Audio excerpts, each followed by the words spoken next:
보실 말씀은 요한계시록 19장 7절과 15절 16절입니다.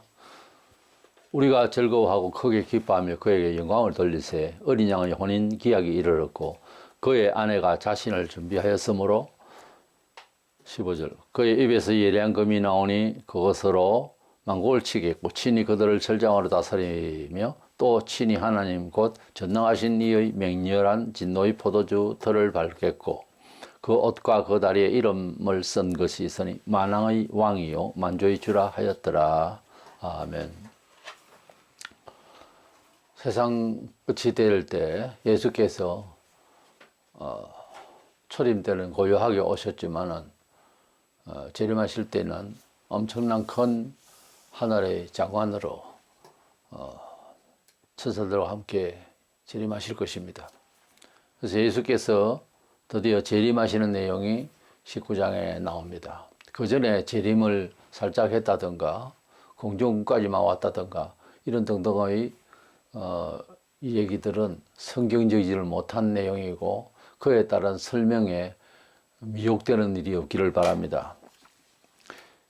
계시록은 다시 오실 예수 그리스도에 관한 재림인데 그 재림을 그 원인에 대해서 또 이유에 대해서 좀 더 세상에 대한 심판으로만 이렇게 이해하지 말고 하나님께서 우리를 사랑하심에 결과로 영생 부활을 위하여 예수님이 오셔서 우리를 데리러 오신다 하는 개념으로 알아야 되겠습니다.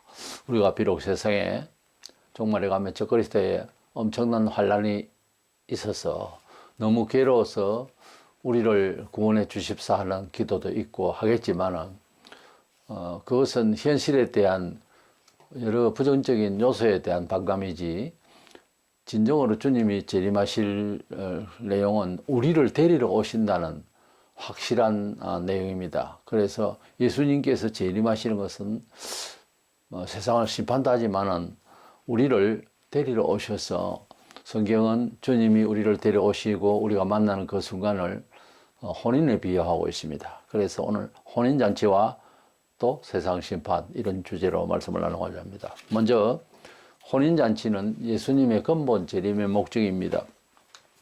18장에서 우리는 큰 음료, 세상을 하나의 종교로 통합해서 저 그리스도에 힘입어서 참된 그리스도인들을 핍박하고 그렇게 자신의 영화를 누리다가 저 그리스도에 오히려 당해서 형벌을 받고 저주를 받은 것을 보았습니다.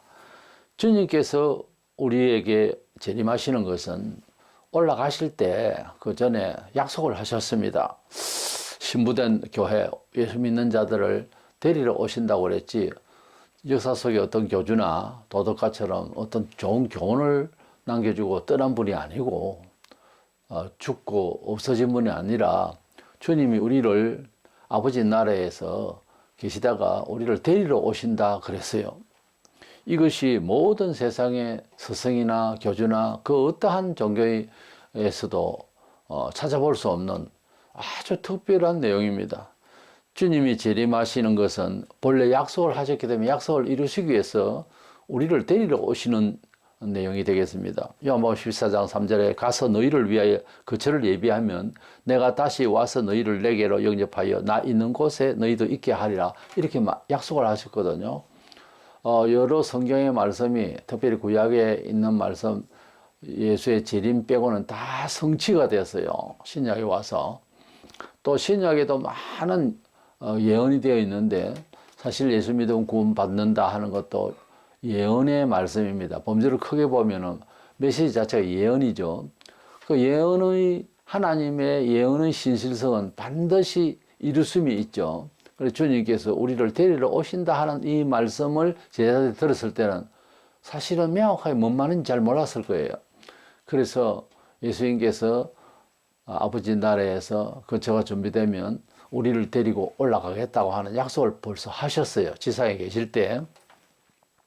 보면 7절에 우리가 즐거워하고 크게 기뻐하며 그의 영광을 돌리세. 어린 양의 혼인 기약이 이르렀고 이렇게 되어 있습니다. 어린 양은 예수 그리스도를 상징하는 것입니다. 양은 구약시대 때 제사를 드리기 위해서 드려졌던 제물이었죠.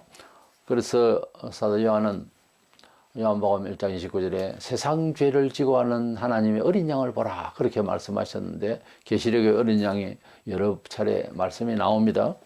예수께서 우리에게 오셔서 신부로 상징되는 우리 교회와 만나게 되고 그 만남을 이룰 때 우리가 부활하게 되어서 완전 구원의 순간이 시작됩니다. 그 시점을 혼인하는 시점으로 그렇게 혼인기약이 이르렀고 우리를 만날 때 주님은 결혼을 하는 것처럼 혼인을 하는 것처럼 그렇게 식을 이루는 것처럼 성경은 표현하고 있습니다. 혼인하면 어떻게 돼요? 멀리 떨어져 있어 서로 사모하는 마음을 애쓰다가 혼인하면 같이 살죠. 이제 우리는 멀리 두고 육신을 멀리 두고 계신 주님을 영으로 이렇게 늘 그리스도 안에서 성령 안에서 교제를 나누지만은 그러나 이제는 혼인하면 뭐예요? 같이 살죠. 영육간에 부부처럼 그렇게 주님이 우리와 함께 완전한 한 삶을 이루는 날입니다. 혼인기약은 막연한 언유가 아니고 실제로 이제 동행동거하게 된 날이라 그 말입니다. 우리 주님이 재림하시는 날은 성도를 완전 구원하는 날 그렇게 약속하시고 여러 가지 말씀하신 지금 좀 기복주의로 흘러가고 있습니다. 기복주의로 물질 은총 무슨 건강 은총 여러 가지 불안을 해소시키며 평강의 은총 이 모든 것들이 간헐적으로 되는 게 아니고 그날부터는 완벽하게 구할 것 없이 완전하게 되는 몸 또 주님이 부르짖어서 우리 마음에 오시는 것이 아니라 이제 바로 가까이 계시니까 바로 함께 하시니까 이제 혼인한 부부와 같은 삶이 이루어졌다 그 말이죠. 이래서 예수 재림은 심판 명목만 아니라 그 전에 우리를 만나러 오신다는 긍정적인 차원에서 그렇게 이해하는 게 좋습니다. 주님을 바라보는 즐거움이 많으면 많을수록 세상의 고통이 좀 작게 보입니다. 원래 큰 기쁨을 앞에 두고 있는 사람은 호사다마라고 아주 안 좋은 일이 생기고 이래 해도 너무나 그 소망이 크면은 세상에 그치고 어려운 일들도 좀 작게 보이고 인내하기가 쉽죠. 그러나 미래에 대한 꿈이 없고 큰 기쁨이 없고 근본적으로 그런 만족, 자족함도 없고 감사가 없으면 짜증이 납니다. 세상 일이. 근데 우리 마음속에 어떤 이유로 큰 기쁨이 있거나 이래 될 때는 추운 날도 추운 줄 모를 정도로 그렇게 발이 땅에 잘 안 닿이는 그런 기분이 되죠. 마찬가지입니다. 하나님의 나라와 의에 충만하면 또 예수 재림에 대한 큰 소망의 이유가 너무 뚜렷하면 우리가 세상에 적그리스도의 여러 가지 환난도 잘 이겨낼 수 있는 것입니다. 주님께서 재림하시는 내용이 계시록 19장의 전체에서 19장의 내용에 재림하시는 장면은 그 전에 18장에도 없고 10장에도 없고 4장에도 없습니다. 그런데 여러 사람들이 휴거스를 이야기해요. 4장에 사도 요한이 영혼이 빠져서 하나님 나라에 가서 계시의 현장인 하나님의 보좌 앞에까지 올라가는 그런 장면이 나오는데 원래 사도들도 그랬습니다. 우리와 다르게 전해 들은 말이지만 복음이 우리에게는 그들은 보고 들은 바를 전하지 않을 수 없노라 하는 사람들이에요. 가룟 유다가 예수를 배신하고 마음이 아파서 스스로 자결하고 그 다음에 12제자 중에서 하나가 빠졌으니까 그 인원을 채우기 위해서 사람을 선별할 때 우리와 함께 오가면서 예수에 대해서 현실적으로 아는 사람을 뽑는 것으로 제안했어요. 사도행전에 보면은. 그래서 인원을 충족했습니다. 그렇다 보니까 계시를 우리처럼 이래 앉아서 소리를 들었나 하는 이런 계시가 아니고 사도 요한은 계시 출처를 바로 천국의 교회에 바로 가서 보고 듣게 되는 거예요. 그 연출은 사도 요한의 개인적인 큰 경험이지만 계시록 자체의 신실함에 대해서 언약의 신실함에 대해서 확정을 지어주기 위한 그런 연출로 우리에게는 이제 보이게 되는 거예요. 그래서 사도 요한은 그 현장에 올라가서 이렇게 보게 됐는데 갑자기 요한이 올라간 것을 온 교회가 공중으로 들림을 받았다. 이래서 히브리론이 계시록 4장에 사도 요한을 교회로 상징한다. 이렇게 해석해 가지고서 왜 그런가 하니까 뒤에 나오는 환란이 너무 많으니까. 그래서 기복주의라는 뭔가 하면은 뭐든지 편하고 잘 되고 복 받고 뭐 이런 쪽으로 가려 하니까 뒤에 고난에 대해서는 싫거든요. 본성적으로. 그러니까 날라 올라가자 이거죠. 언젠가는 올라가겠지만 그 전에 예수 재림도 아닌데 날라 올라간다. 이것이 휴거설입니다. 어떤 사람들은 계시록 10장에서 중간 휴거설, 이래가 11장에 두 정인이 올라간 것이 교회다. 이렇게 여러 가지로 상징적으로 해석하고 하는 이 내용이 왜 이렇게 주장을 하게 되었느냐. 종교 심리적으로 보면 기피하는, 피신하는 행위, 그러니까 기복주의라 이거예요. 오늘날 교회도 고난에 대한 설교에 지당하게 당연히 나타날 십자가의 고난, 그리스도인이 은총을 받기 전에는 반드시 고난의 십자가에 있다고 하는 내용을 잘 안 들으려고 그래요. 그러다 보니까 좋은 교회는 복받고 잘 되고 아무 탈이 없는 곳이다. 물론 하나님께서 우리에게 은혜를 주시면 여러 가지로 잘 되게 돼 있는 원리지만은 아시아 7개 우리가 앞서 본 계시록 2장 3장에 보면 7교회의 상징적인 여러 편만에 있는 교회의 상징적인 그런 모습들인데 그중에 여러 형태의 교회가 있는데 스무나와 빌라델비아 교회는 아주 교세도 약하고 부족하고 지금 시각적으로 보면 좋은 교회 아니죠. 근데 주님이 제일 칭찬하시고 꾸지람 하나도 없으신데 문제는 그렇게 잘 믿는 교회인데 복을 앞으로 받으리라 이런 말씀이 득담이나 뭐 이런 게 없어요. 그러니까 교회론도 기복주의로 가버리면은 스무나 교회와 빌라델비아 교회는 아주 약한 교회고 불쌍한 교회로 보일걸요. 그게 잘못된 거죠. 우리가 하나님 앞에서 예배당을 크게 짓고 사람들이 많이 모이면 하나님 많이 기뻐하실 것이다. 그 생각이나 뭐 짐승이나 잡고 불태우고 이러면 하나님 허명하실 거다. 뭐 알아서 하세요. 제사장님 한 2마리 가져왔습니다. 알아서 하세요. 그렇게 형식적으로 제사를 드리던 때나 똑같은 거예요. 내용 없는, 알맹이 없는 그런 종교적 제의적인 그런 뭐 예배도 형식적인 이런 거 계속 하다가 유대인들이 2000년 전에 완전히 파멸이 된 겁니다. 예수님이 예언하신 대로. 성전이 버쩍버쩍하고 검으로 발라가지고 아주 굉장했습니다. 해질 무렵에 석양에 봐보세요. 어떻게 했습니까? 그런다고 해서 그것이 축복으로 알고 있으면 안 된다 그거지. 그 사도들도 이스라엘의 그 영광의 모습으로 이해하고 예수님께 저 성전 보세요. 근데 저거 무너진다. 주님 그렇게 말씀하십니다. 요즘 쓰는 말로는 아주 부정적인 말씀이다. 그거는 뭐 기복주의가 뭐가 잘못됐는데 뭐 이런 식으로 들이대면 예수님 잘못하신 말씀이 있겠어요? 그러니까 하나님은 사람은 외모를 보지만 하나님은 중심으로 보신다고 얼마나 잘 사느냐, 직급이 얼마나 높으냐 이걸 보자는 것이 아니에요. 그래 많이 배웠으면 외국 가서도 배우고 박사도 되고 했으면 나를 얼마나 잘 섬기느냐, 진리대로 얼마나 잘 살려고 노력하는 그런 의지가 생겼느냐 그걸 묻는 거예요.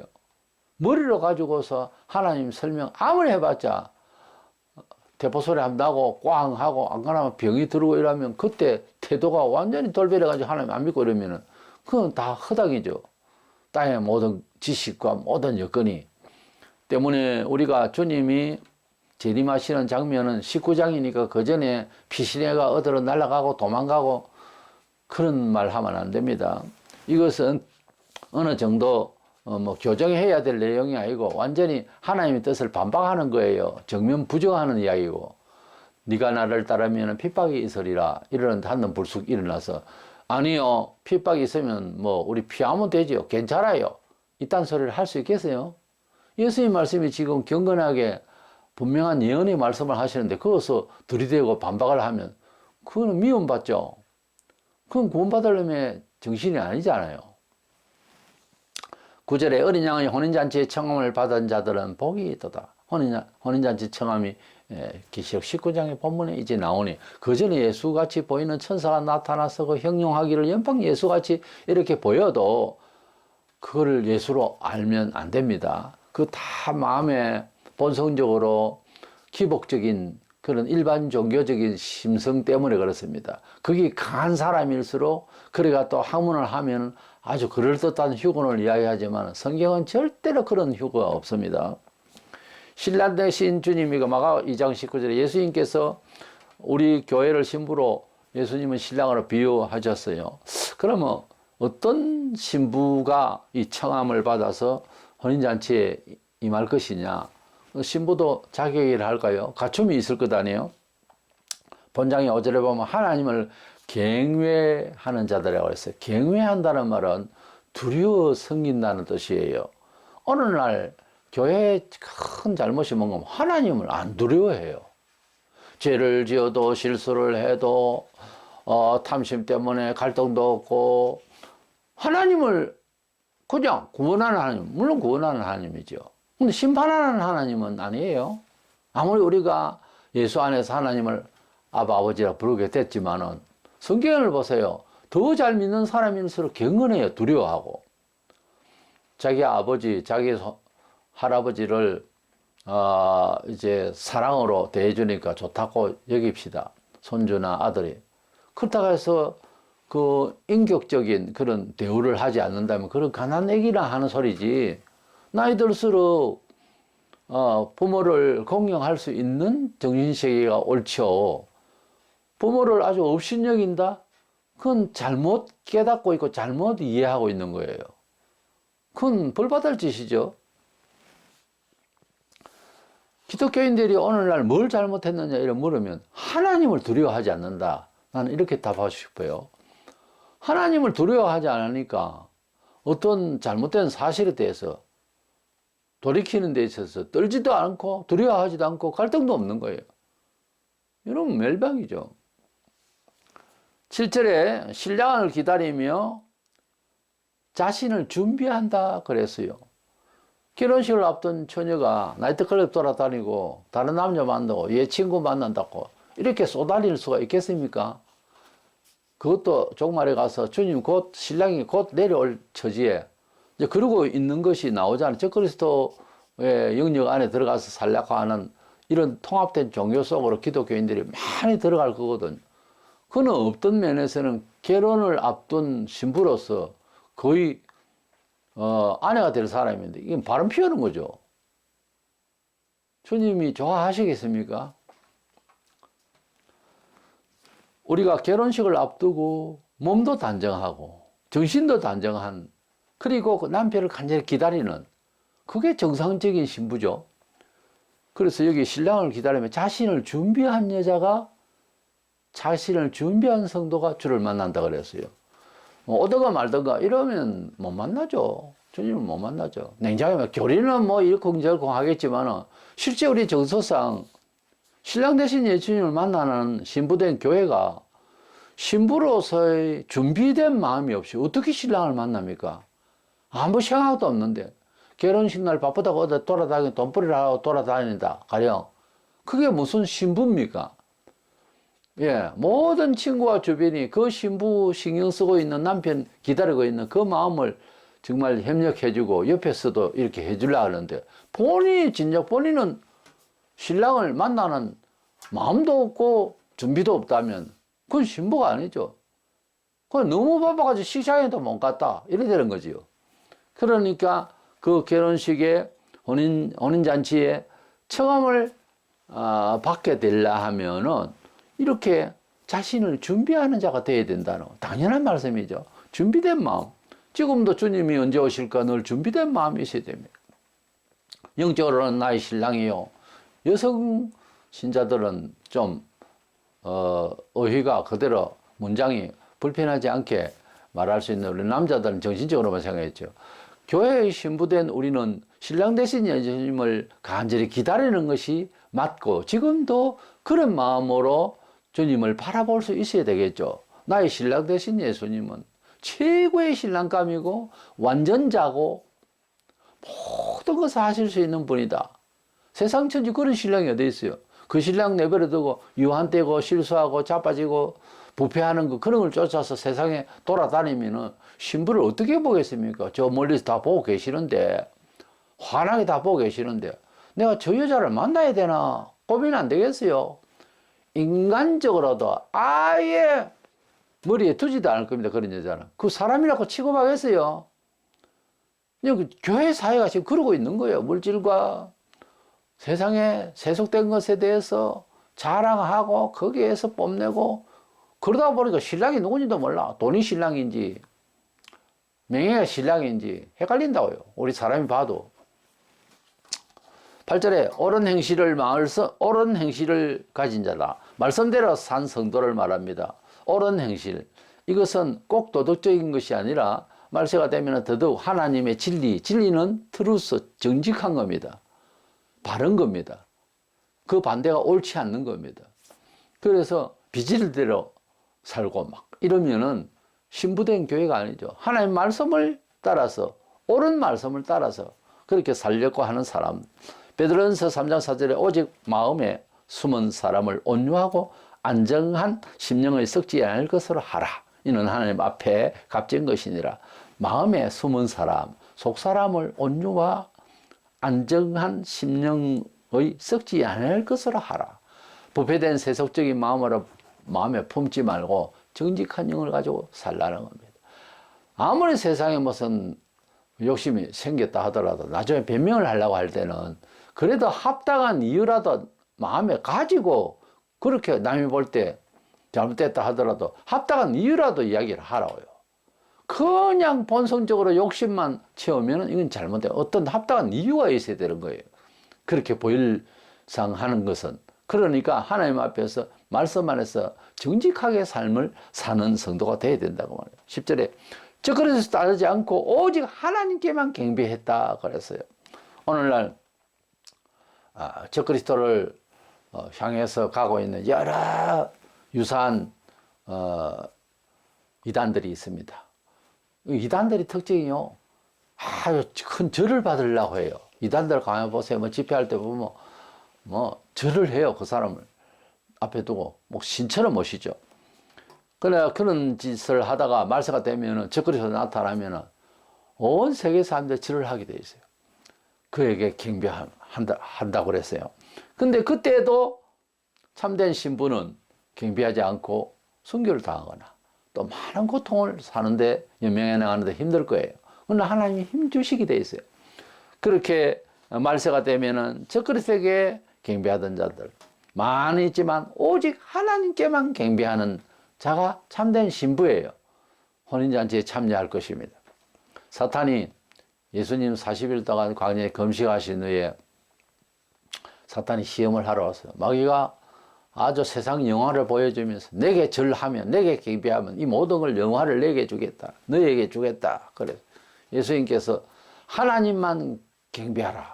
하나님만 경외하라 하셨느니라. 그러면서 말씀으로 내치며 하나님께만 경외하는 것이 맞다고 했습니다. 사도가 복음을 전하다 보니까 너무 높임받고 이러다 보니까 사도를 청한 사람이 그냥 거기서 막 절을 하게 됩니다.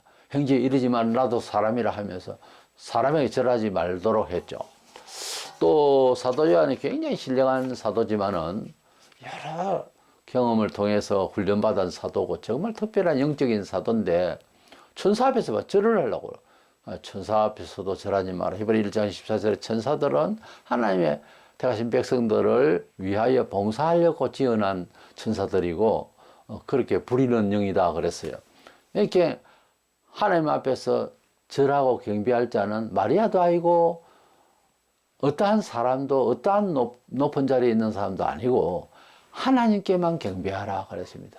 하나님 찬송 받으실 분은 오직 하나님이시라고 했는데 마리아 성인이 천주교에서 말하는 그런 모든 것이 하나님 앞에서 범죄가 되고 하나님 말씀을 어긋나게 믿고 하는 거죠. 그것이 바로 종교고 그것이 엄격히 말해서 적그리스도 중에 적그리스도고 이단 중에 이단입니다. 그래서 하나님께만 경배하는 이것이 굉장히 중요합니다. 다른 신도 괜찮다. 다른 뭐 종교도 괜찮다. 뭐 그렇게 나무랄 것 없다. 남의 종교에 대해서 이딴 소리를 하는 것은 하나님께만 경배하는 신부가 아니죠. 뭐든지 종교로 생각하고 이득이 되는 건 다 한다는 거지. 다 신이라고 그러고. 이런 사람은 주께서 재림하셔도 교회 다니다 하여도 청함받지 못하는 신부가 될 겁니다. 이래서 우리 주님이 재림하시는 근본 목적, 제일 더 귀중한 목적은 우리를 데리러 오신다는 거예요. 너무나 아픔 속의 세월을 마지막 때가 되면 더 심할 건데 우리를 데리러 오신다고 하는 이 놀라운 약속을 우리가 신실하게 믿고 주의 재림을 매우 역사적으로 긍정적인 우리의 마지막 소원의 성취의 날로 바라보고 큰 희망을 가지면은 고난도 많이 작게 보이고 덜 아플 거라 그 말이죠. 비전적으로 생각하기를 순서가 심판하러 오신다, 심판하러 오신다. 이것보다 주님이 우리를 그러한 와중에서 데리러 오신다 하는 것이 너무 중요한 겁니다. 이번에 이란 중동 전쟁 사태에 비행기에 잘 뜨지 못하고 여행 간 분들이나 사업상가에 있는 분들, 거기에 또 주둔한 사람들 얼마나 고생입니까. 그래서 비행기가 그 전에는 그냥 언제나 바다도 그렇고 지나고 갈 수가 있었는데 지금 너무 위험하잖아요. 이게 비행기가 오는 것을 예수의 재림하고 비유를 할 때 데리러 오는 거잖아요. 이거는 비행기로 가서 뭐 다른 일이 아니고 사람을 데리러 온 겁니다. 지금 그 위험한 처지에 있는 사람들은 나를 좀 데리러 왔으면 좋겠다는 간절한 마음이 있죠. 그렇게 우리가 예수님을 믿을 때, 교회를 갈 때 뭐 여러 가지 세속적인 것을 품지 말고 주님이 오실 날을 기다리는 그런 간절한 심정으로 예배에 임하고 하나님을 그렇게 바라보는 것이 지극히 정상적인 것이고, 세상의 모든 이런 일들을 보면 비유컨대 어떤 면에 있어서는 세상을 잘 산다기보다는 살아남는 게 더 중요할 때가 많습니다. 그렇잖아요. 우리가 그리스도인이라서 더 잘 되는 것을 꿈꾸잖아요, 주로. 그러나 내가 하나님의 자녀 다음에 거룩한 영혼이 보유되고 유지되는 게 더 중요해요. 어떻게 보면. 근데 뭐 세상의 것을 가지고 여러 가지 덕지덕지 붙여서 자기가 잘난 척, 복받은 척 이렇게 하려면은 과도한 욕심에는 불의의 일이 생깁니다. 그러지 말고 다만 비교될 때에 좀 소량이고 작고 이래 해도 낮은 단계에 있어도 자족할 줄 알고 감사하면서 하나님이 나를 사랑하신 그 사랑의 흔적의 사람으로, 은혜의 사람으로 보유하는 게 더 중요해요. 그러니까 작거나 많거나 간에 내가 세상에 핍박을 받거나 어려움을 받을 때에 나를 잘 지키는 것이 더 중요하지. 내가 저를 상대를 이기고 내가 높은 자리에 올라가야 되고 이런 쪽으로 축복론을 생각하면 안 됩니다. 거기에는 과도한 욕심으로 위험한 일이 생겨요. 오히려 나를 잘 보유하는 게 더 중요해요. 여러 자식이 있는데 부모가 많은 재산이 있고 사회적으로 아주 덕망 높은 사람이라고 칩시다. 그럴 때에 자식이 아버지 내게 사업 자금을 또 많이 줬으면 하고, 그래가 또 주면 그것도 술을 마시면 나는 누구 집 자식이고 이렇게 잘난 척 하는 아들이 보기 좋아요. 항상 준 것만큼 감사하고 아버지를 공경하고 부모님을 공경하고 항상 그 태도를 반듯하게 하는 아들이 눈이 가겠어요. 부모는 뭐가 있다고 해서 엉청망청 쓰고 폼 잡고 뭐 그것도 있는 척 하는 것도 있으니 그래 할 수가 있겠지만 부모의 심정은 그게 아닙니다. 내 자식이고 우리 집안의 가풍을 제대로 표현하고 있는 삶의 태도를 제대로 중시하는 그 아들이 더 귀중한 거예요. 안 그렇겠어요? 세상적으로 봐도. 근데 하나님 마찬가지예요. 스무르 교회 빌라델피아 교회가 여러 교회들을 부자고 하지만 말씀에 충실하게 하나님 나라의 가풍을 유지하는 것을 더 중요시했다니까요. 과거에는 선비신앙이라고 그렇게 하나님 앞에서 온전한 태도가 더 중요했어요. 지금은 외형적으로 예배당을 얼마나 잘 짓느냐, 얼마나 말을 잘하고 뭘 또 얼마나 많이 아느냐 이런 거나 따지는데 하나님은 그게 아니에요. 많고 적음도 아니고 지식 유무가 아니라 하나님을 잘 경외하고 자기 자신의 정체성에 대해서 하나님의 성도라는 입장에 구별된 사람으로 하늘나라에서 살 몸으로 귀중한 존재로 의식하고 하나님이 입혀주신 그 옷을 더럽히지 않게 믿음의 옷을 깨끗하게 하기 위해서 경건을 유지하면서 하나님의 자녀다움을 보유하기 위해서 노력하는, 잘못된 미혹이 있는가 어떤 때 대처할 때도 그야말로 내는 나다 이거죠. 그때는 하나님 자녀다 하는 것을 뚜렷하게 지켜나갈 수 있는 그런 것을 하나님이 더 원하세요. 언제까지? 죽기까지. 사람이 조급해가지고 안 죽으려고 하다 보니까 너무 탐심을 부리는데 그거 막 뒤집어 쓴다고 해서 사람이 안전할 것 같습니까? 안 돼요. 은행에 돈을 많이 넣지 말고 아예 은행장이 돼보세요. 편한 거. 아니라니까요. 하나님의 자녀다움에 보유하고 진실하게 하나님의 자녀다움을 지키려고 하면요. 평강이 있어서 어떤 정도에 살든지 편안하게 하나님께서 인도하심이 계신 거예요. 하나님은 중심을 보시거든요. 간단합니다. 승리하는 삶은 하나님께 경건하게 서면 틀림없이 승리하는 인생을 삽니다. 후회하지 않아요. 큰 충격 없어요. 하나님께서 은혜 주신 대로 자기 자신을 잘 지키는 진리의 사람이 되시기를 바랍니다. 두 번째 생각하는 것은 예수의 재림은 역시 세상 심판입니다. 예수께서 이렇게 오시면 세상의 여러 세력들을 먼저 멸망을 시키겠지만은 예수께서 재림하시는 것은 제일 우리에게 충격은 적그리스도와 거짓 선지자 아닙니까? 적그리스도는 정치적으로, 거짓 선지자는 종교를 우리 양심의 자유를 완전히 통폐합해서 영적인 그리고 종교적인 인권을 완전히 묶어놨던 존재죠. 예수님께서 재림하시면서 여러 가지 잘못된 자들이 있겠지만 적그리스도 이놈하고 거짓 선지자를 잡아서 죽여서 버리는 것이 아니고 산채로 지옥불에 던진다고 그랬어요. 어떤 면에 우리 쪽에서 볼 때 얼마나 화가 났으면 그렇겠습니까? 산채로 집어 던진다? 불 가운데로 지옥불못으로 던진다고 그랬어요. 19장 20절 짐승이 잡히고 적그리스도 잡히고 이 말이 그 앞에 표적을 행하다 거짓 선지자도 함께 잡혔으니 이는 짐승의 표를 받고 그의 우상에 경배하던 자들을 표적으로 미혹하던 자라. 이 둘이 산채로 용불 붙는 못에 던져지고 그랬어요. 예수님께서 재림하실 때는 그렇게 무섭게 심판하시는 장면이 연출됩니다. 예수님이 초림하실 때는 고요한 밤, 거룩한 밤, 정말 베들레헴에서 아기 예수로 오셨습니다. 아기 예수지만은 하나님의 성자로서 아기 때부터 역사하실 수가 있어요. 우당탕탕 뭐 여러 가지 잘못된 것 두들겨 패면서 뭐 내가 왔노라 이래 하실 수도 있겠죠. 그러나 그때는 구원하러 오셔서 조용히 내려오신 분입니다. 그러나 재림하시는 날에는 심판은 세상에, 구원은 성도에게 뚜렷하게 아주 양당간에 무서운 불의 심판을 하시게 될 것입니다. 주님은 십자가에서 못 박히시기까지 아주 연약하게 보였지만 우리를 위해서 희생의 제물이 되셨지만 그날에는 철장으로 세상을 다스리는 만왕의 왕으로 오신다고 그랬어요. 그러니까 우리 주님이 재림하시면은 우리 주님은 우리의 친구가 되고 우리의 구주가 되고 우리의 만왕의 왕이 되시는데 세상에는 예수 믿고 비난받고 눈을김을 당하고 뭐 그냥 웃음거리가 되는 것 같고 별 소리를 다 듣고 별 기분 나쁜 일을 많이 당할 수가 있지만 우리 주님이 재림하신 그날은 우리를 높여주시고 그렇게 생각하던 자를 다 처단하게 될 것입니다. 그날을 우리가 생각하면서 모든 고난 같은 것을 다 인내로 잘 참아내야 될 것 같습니다. 주님이 오시면 괴로웠던 성도들의 어떤 면에서 한을 풀어주는 것이 아닌가 싶습니다.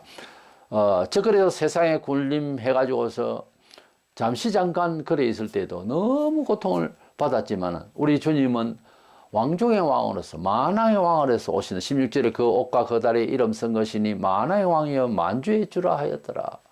즉 그리스도는 이 세속의 왕으로 잠시 지배를 누렸지만은 우리 주님은 영원한 만왕의 왕으로서 오신다 그랬어요. 주님이 오셔서 세상을 심판하실 때에 편협적이지 않고 공의롭게 심판하실 것입니다. 11절에 보라 백마와 그것을 탄 자가 있으니 그 이름은 충신과 진실이라 그가 공의로 심판하며 싸우더라 그랬습니다. 계시록 6장 1, 2절을 보면 백마탄자가 나오는데 그때는 예수를 흉내내는 적그리스도를 상징하는 뜻이었고, 여기에 백마는 그 이름은 충신이라 진실이라 그가 공의로 심판하며 싸우더라. 예수님을 말씀하시는 것입니다. 백마 타고 오실 예수님의 그 모습은, 백마는 원래 성리를 상징합니다만 이제 충신과 진실이라 그가 공의로 심판하며 싸우더라. 우리 주님이 오실 때는 공의롭고 세상을 심판하러 오시는 것입니다. 12절에 그 눈은 불꽃 같고 그 머리에는 많은 면류관들이 있고 그랬습니다. 그 눈은 불꽃 같다는 말은 아주 지혜롭다, 정확하게 본다. 눈이 불꽃 같고, 우리 성도들이 예수 믿으면 그날부로 눈빛이 좀 달라야 됩니다. 어떤 눈빛이면서 광기가 있으라는 말이 아니고 눈이 살아있어야 됩니다. 희미하면 안 됩니다. 그걸 한번 보세요. 일상에 뜻을 두고 한번 보세요. 눈이 살아있는지. 눈이 희미해가지고 뭘 하겠습니까? 우리가 불꽃 같은 눈이 아니라도 그런 판단 능력의 눈이 되고 눈이 살아있으려고 하면 세상을 이해하는 학습 능력도 갖춰야 됩니다. 공부도 좀 해야죠. 그리고 이런저런 뉴스 쓰잘데없는 거 보지 말고, 거짓된 뉴스 같은 거 보지 말고 정직하고 바른 견해를 찾아서 공부를 하셔야 됩니다. 꼭 책이 있어야 공부합니까? 인터넷 열면은 뭐 하다못해 세계사, 한국사를 찍으면 쫙 나옵니다. 유튜브도 있고 많은 공부거리가 나옵니다. 사람이 학습을 좀 해야 됩니다. 평생을 공부하고 죽는 게 사람입니다. 오죽했으면 불신자들이 죽은 부모 위패를 쓸 때에 제사상 앞에 행고학생 부군신이라 그러겠습니까? 여기에 죽은 자가 나타나는데 배우다가 죽은, 학생으로 있다가 죽은 신이라, 이제 인생을, 생애를 배우다가 죽은 사람이라 학생이라고 그래요. 내가 군수를 지냈으면 행고 군수 신이라고 하죠. 그래서 우리가 사람이 평생을 배우고 죽는 것은, 옛 사람들이, 불신자들 세계에도 배움의 필요성을 다 알고 있기 때문에 그런 위패를 다 쓰는 겁니다. 그래서 불꽃 같은 눈빛이 주님의 눈이라고 할 때 우리들도 그렇게 눈빛이 살아있어야 되겠고, 그걸 위해서 고난도 격려하고 좀 공부도 좀 하고, 제일 좋은 것이 성경을 많이 읽고 성령의 감화를 받으면 눈빛이 살아있을 겁니다. 그 머리에는 많은 관들이 있고 면류관이 있고 그런데, 예수님께서 쓰신 거 많은 면류관이라면 무슨 말인가? 여러 면류관, 이 말은 그 능력의 무한대의 한계를 말합니다. 이제 왕관, 최고의 권위, 이런 뜻입니다. 많은 면류관을 받았다 그랬습니다. 13절에 그 이름은 하나님의 말씀이라 그래. 하나님 말씀, 그 이름은 하나님 말씀이라 하면은 참다운 분이다, 그런 뜻이죠. 하나님 말씀은 정직하니까 참답게 심판하실 분이다, 그 말이에요. 요한복음 12장 48절에 이런 말이 있습니다. 내가 한 그 말이 마지막 날에 그를 심판하리라 그래서, 예수님이 지상에 계실 때 하신 말씀들이 사복음서에는 친히 말씀하신 말씀들이 다 있죠. 그 말씀대로 세상이 심판된다 그랬어요. 그러니까 주님 오시면 해결하겠지 뭐. 이래가지고 두리뭉실하게 넘어갈 사람들이 많은데, 가능한 목사는 어떤 일을 법적으로 어떻게 처리해야 될 그런 사건도 있습니다. 그런 경우에 교회에서 어떤 교리적으로 명확하게 해야 될 일을 하나님의 말씀에 준해서, 웨스트민스터 신앙고백서 여러 가지 섬세한 내용들이 하나님의 말씀대로 몇 년을 연구한 겁니다. 그것을 이제 기록한 것이 교리서인데, 하나님의 말씀을 우리 가정에, 내 개인에, 내 사업장에, 나의 직업에 어떻게 적용할 것이냐 하는 것이 굉장히 중요합니다. 왜냐하면 하나님 말씀대로 될 거거든요. 오늘 내가 느낌이, 오늘 내가 꿈을 꿨는데 허연 분이 나타나서 뭐라 하더라. 예수님인가 보다. 내 마음대로 해석하지 말고 성경에 내가 하고자 하는 뜻과 행동과 계획과 방법이 맞는지, 그것을 잘 알아야 됩니다. 하나님께서 우리를 세상에 심판하러 오실 때도 벌써부터 하신 말씀대로 심판할 거거든요. 그때 가봐야 아는 게 아니에요. 신약에 예를 들어서 목사직에 대해서나 또 성도들의 삶에 대해서 여러 교훈의 말씀을 하셨거든요. 그걸 놓고 심판할 거예요. 뭐 달리 갑자기 뭐 내가 할 말이 따로 있는데 그러고 심판하시는 거 아니다 그 말이에요. 그렇기 때문에 하나님 말씀은 우리에게 구원의 말씀이자 동시에 심판의 말씀입니다. 성경은 구원받기 위해서는 심판받는 마음을 먼저 격려합니다. 그러고 난 뒤에 주시는 겁니다. 은총을. 그런데 회개하고 복음을 믿으라 막 1장 15절에 회개도 안 하고 심판도 안 받고 구원이 없어요. 그런데 회개도 안 하고 뭐 노력도 안 했는데 하나님 앞에 간절하지 않았는데 어느 날 와가지고 오늘 설교 은혜 받았다 기분 좋네. 이건 설교도 잘못한 사람이고 설교자도 듣는 귀도 이상한 거예요. 반드시 하나님 말씀은 땅과 하늘을 가르고 바다를 가르듯이 남과 여가 있듯이 딱 이분화해야 됩니다. 하나님을 믿느냐? 그렇지 않느냐? 그렇지 않는 마음으로 와서 이것이 버려져야 되는 겁니다. 이렇게 회개가 되고 버릴 걸 보내고 받을 걸 받는 거지 그냥 받는 것이 아니라 우리가 떡을 얻기 위해서 그릇을 가지고 그릇이 더러우면 깨끗하게 닦고 그렇게 받아야 되지 않겠어요? 우리 마음의 그릇을 비워야 되는 겁니다. 회개해야 되는 겁니다. 뭐 은사 체험하는 사람들 여러 가지가 있는데 거짓 은사 체험하는 사람 회개도 안 하고 은사를 체험하겠다고 막 고함을 지르고 기도하고 하나님께 명령하듯이 뭘 다오 뭘 주세요 막 이건 잘못된 그래가 뭘 받았다 하더라 그건 악령급입니다. 성령으로 은사를 체험하는 것도요 정말 회개하고 정말 마음으로 간절하고 그래서 마음이 하나님 앞에서 정말 세속적으로 슬플 일이 있고 너무 마음이 겸손해져 있으면 그때 은사를 받을 수도 있어요. 그러니까 다른 말로 회개해야 구원의 복음의 내용이 뭔지를 제대로 알고 내 것이 되는 겁니다. 회개를 안 하는데 다른 종교도 뭐 괜찮다 하는 심정으로 교회를 나와봤자 구원하고 관계도 없는 사람이에요. 사도 많아봐 12인데 그 중에 구원받지 못할 유다도 끼어들어 있었어요. 다른 사도들은 몰랐지. 때문에 교회를 다닌다고 구원받는다 이런 공식은 없어요. 세상에. 우리 주님이 오셔서 마지막 날에 심판하실 때 15절 그의 입에서 예리한 금이 나오니 그것으로 만국을 치겠고 그랬어요. 입에서 금이 나온다는 그림을 그려보면 좀 무섭죠. 그런 뜻이 아니고 하나님의 말씀을 금이라 했어요. 히브리 4장 12절 하나님의 말씀은 금으로 비유하고 날선 금. 1장에서도 예수님 처음에 사도행에 나타나신 모습에 양 입에 금이 있다 했잖아요. 신구약 말씀을 상징하는 금. 그러니까 하나님의 말씀을 예리한 금으로 표현했듯이 그의 입에서 예리한 금이 나오니 이것은 금은 뭡니까? 적을 치기도 하고 자르기도 하고 하는 도구이죠. 이 금이 하나님의 말씀으로 나가는 걸 말합니다. 그러니까 하나님의 말씀을 우리가 성도들이 대화를 하거나 특별히 목사 설교를 하거나 강연을 하거나 뭘 할 때 확실하게 갈라놔주고 확실하게 분해해주는 그런 가르침이 아주 날선 칼같이 되는 것이 중요합니다. 아주 분명하게 해주는 거. 우리 성도들도 무슨 말을 할 때 두루뭉실하게 하지 말고 정확하게 말해주는 것이 좋아요. 그게 서늘하다 싶어도 안 그렇습니다.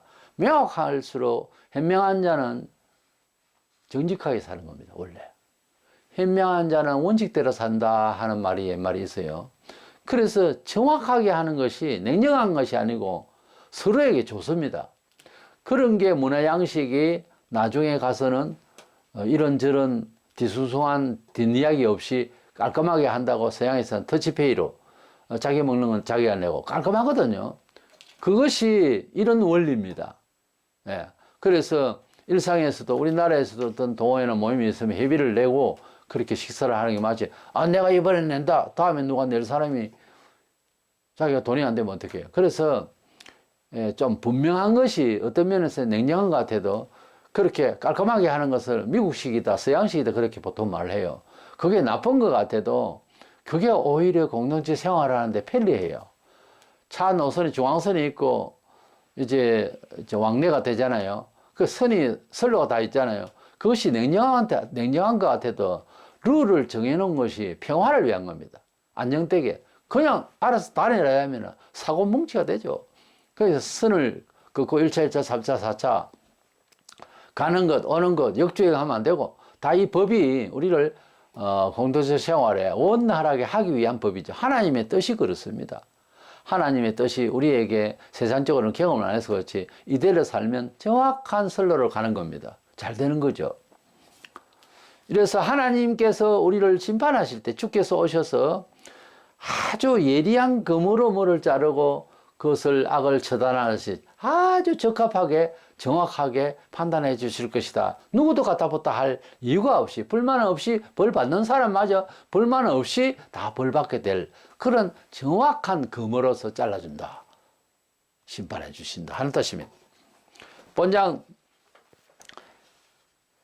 19장 17절에서 8절에 보면 주님께서 세상 군대를 멸하셨는데 17절에 또 내가 보니 한 천사가 태양 안에 서서 공중에 나는 모든 새를 향하여 큰 음성으로 외쳐 이르되 하나님의 큰 잔치에 모여 왕들의 살과 장군들의 살과 장사들의 살과 말들과 그것을 탄 자들의 살과 자유인들이나 종들이나 작은 자나 큰 자나 모든 자의 살을 먹으라 하더라 그랬습니다. 예수님께 재림하시면서 세상을 심판하면서 악당들을 완전히 이제 멸절시켰습니다. 근데 이 시신이 온 천하에 덮여져 있을 것 아닙니까? 공중에 나는 새, 이제 우리나라에도 새는 있지만 검은 독수리들이 엄청나게 앞으로 더 번식할 겁니다. 얘들이 이제 시체를 먹거든요. 죽은 고기를 잘 먹어요. 그래서 이런 것들을 모아서 풀어서 다 먹으라 그랬습니다. 그래서 마태복음 24장 28절에 종말론을 주님 말씀하실 때 죽음이, 이 시체를 말이죠. 죽음 이렇게 쓰면 죽음이 있는 곳에는 독수리들이 모일 것이니라 이런 말씀하셨어요. 이제 많은 사람들이 죽었으니까 그 처리하기 위해서 독수리 떼를 불러서 먹게 한다 하는 말씀이죠. 그리고 우리 주님께서는 재림하실 때에 공의로운 심판도 하시고 또 피 뿌린 옷을 입고 오셨습니다. 어떻게 해서 피 뿌린 옷을 입고 오시나? 좀 더 뭐 그럴듯한 왕권적인 그런 모습을 안 띠고, 근데 그 피 뿌린 옷은 예수님께서 우리를 위하여 대속하심을 상징적으로 보여주시는 피 흘려 돌아가심을 우리가 생각할 수가 있죠. 그런데 예수님께서 피 뿌린 옷을 입고 굳이 왜 내려오시면서 이 악당들을 다 심판하시는가 하니, 안 믿는 모든 불신자들이 우리 지금 예수님께서 십자가에 돌아가시고 부활하시고 성천하신 이후로 재림 시까지 사람이 짓는 죄 중에 제일 큰 죄가 뭐라고 생각하세요? 뭐 하나님을 안 믿는 것, 하나님 뭐 죄를 여러 가지 사회적인 죄 이런 말도 할 수 있지만은 우리 사람이 할 수 있는 한계가 안 되기 때문에 하나님께서 한 분밖에 없는 독생자를 이 세상에 보내주셔서 우리 대신해서 대속의 죽음을 죽게 하셨거든요. 그 사실만큼 큰 일이 지구촌에 없어요. 그렇게까지 우리를 사랑해서 아들을 희생까지 시켰는데 또 말을 안 들으면 어떻게 해요? 그래서 제일 큰 죄는 예수를 믿지 않는 죄입니다. 불신자들 죄 없이 살 수 있네 어쩌네 이럴 때 다 필요 없어요. 예수 믿지 않고 회개하지 않고 예수 믿지 않으면 어떤 종교인이고 도덕하고 전부 다 하나님 앞에서 분노의 대상이에요. 하나님이 세상을 이처럼 사랑하사 독생자를 주셨는데 이것마저 무시해버리면 더 이상 할 말이 없는 거예요. 요모 16장 9절에 그래서 죄에 대하여라 하면 그들이 나를 믿지 아니함이요 그랬습니다. 그래서 예수님이 피 묻은 옷을, 피 뿌린 옷을 입고 왜 왔어요? 세인들에게 뭐라고 하시는 메시지입니까? 너희들 내가 너를 위하여 죽었는데 여지껏 너희들 뭐 했느냐 그거지. 봐라, 내가 너희들 위하여 이렇게 죽었는데 왜 안 믿었느냐? 불신을 말하는 겁니다. 불신앙 자는 전부 다 심판 대상이라 이 말이죠. 피 뿌린 옷은 내가 너를 위해서 이렇게 죽었다. 한 번, 두 번 들었냐? 그럼 우리가 복음을 전할 때는 우리 죄를 위하여 예수님이 돌아가셔서 그것도 필요해요. 복음의 내용이. 참 중요한 내용이거든요. 왜 믿어야 되는데 이러면 우리가 죄인이기 때문에. 그래서요. 우리 죄를 우리가 스스로 돌을 닦으려고 되는 게 아니고 하나님의 아들이 이 세상에 와서 우리 죄를 대신해서 돌아가셨습니다. 그걸 믿으시면 속죄받습니다. 이것이 복음의 원래 구체적인 내용이에요. 그래서 심판하러 오실 때에도 피 묻은 옷을 딱 보여주면서 왜 안 믿었느냐? 내가 너를 위해서 이렇게 죽었었다. 왜 안 믿었느냐? 지금까지 교회가 너희들에게 전한 말이 이 말인데요. 왜 안 믿었느냐? 안 믿은 게 죄다 이거 심판하는 거예요. 악인들을 심판하러 오시는 주님의 그 피 묻은 옷, 그것이 복음을 왜 안 믿었느냐? 나는 너희를 위하여 대속의 제물이었다.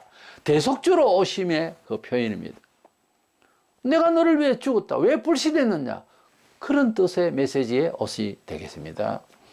예수께서 우리 대신해서 대속의 양이 되셔서 죽기까지 하셨으나 부활 성천하시고 재림하시기까지 세상을 이기신 예수님을 우리도 닮아서 예수님은 죄가 없으셨습니다. 그런데 우리 죄를 위하여 구원하시기 위해서 대신 죽으셨습니다. 우리들도 이 세상을 살아가면서 핍박받거나 내가 잘못한 게 아닌데 연고 없이 핍박을 받거나 어려움을 당할 때 기가 딱 찰 겁니다. 이거는 뭐 너무 말도 안 되는 그런 해를 입을 수도 있어요. 기독교인.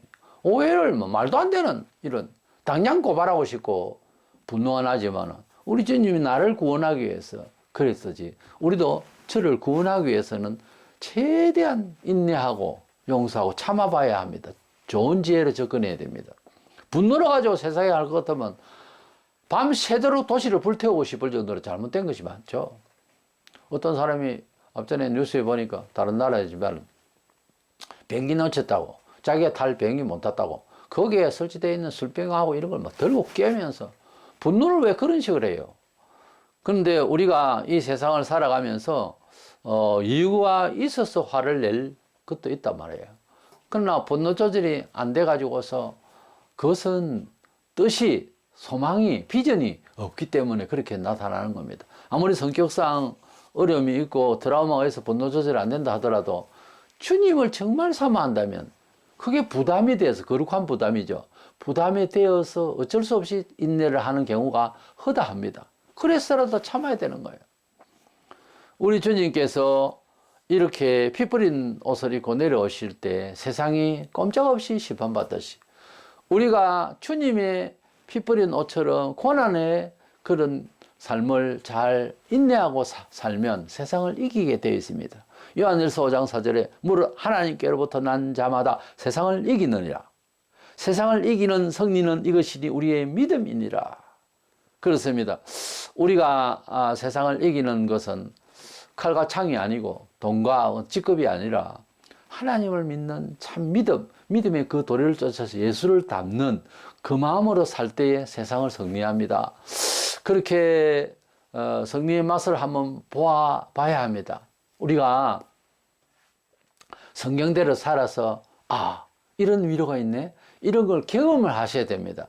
그런 경험을 하면은 멀리 계시던 하나님 가까이 보이게 되고 희미하게 보이던 그림이 뚜렷하게 천국의 영상이 마음에 보이게 되어 있는 거예요. 하나님이 위로하실 때 보면 세상에서 위로받는 거는 게임이 안 됩니다. 엄청난 위로가 되는 거예요. 그래서 하나님이 위로하신다는 것은 너무너무 귀한 겁니다. 그 귀한 은혜의 체험을 위해서는 십자가의 형극을 밟아야 됩니다. 가야 합니다. 그걸 또 잘 참아야 합니다. 내가 분노를 다 해버리면은 영광의 주께서 오셔서 나를 위로하실 내용이 없어지는 거지. 항상 내가 인내하고 눈물을 흘리며 하나님 앞에 애통하는 시간으로 잘 채워버리면 언젠가는 위로의 날이 옵니다. 근데 그 위로의 날이 사람이 상상할 수가 없는 조건으로 위로를 하세요. 그래서 우리가 세상을 승리하는 길은 피 뿌린 옷을 입으신 주님처럼 그렇게 살면 세상을 심판하러 오실 때처럼 우리들도 세상을 이기는 그런 케이스로 가게 되어 있습니다. 아무쪼록 우리 주님이 재림하시는 날은 우리를 데리러 오겠다고 하신 주님의 그 약속을 이루시기 위해서 재림하시는 긍정적인 측면하고 또 불신자들을 가차없이 확실하게 공의롭게 심판하시는 건 대속의 주님이셨기 때문에 그만큼 피를 흘리고 돌아오신 성자께서 심판하실 자격도 있으시고 진실한 말씀에 칼을 갖고 계시니까 확실하게 세상을 심판해 주니 공의의 심판이 된다고 해요. 성도들도 세상을 이기고 승리하고 심판하고 하는 그 모습을 닮으려면은 주님의 피 뿌린 옷을 입고 주님의 진리의 말씀을 입에 물고 말하고 인내하고 살아가면 반드시 우리도 승리하게 되는 그런 삶을 우리에게 주시고 또 불신자의 세계를 다 처단하여 우리 성도들을 위로하시는 시간처럼 우리에게도 많은 위로가 있을 줄로 믿고 다시 오실 주님을 간절히 기다리면서 세상을 잘 인내하면서 처신해 나가기를 주의 이름으로 축원합니다.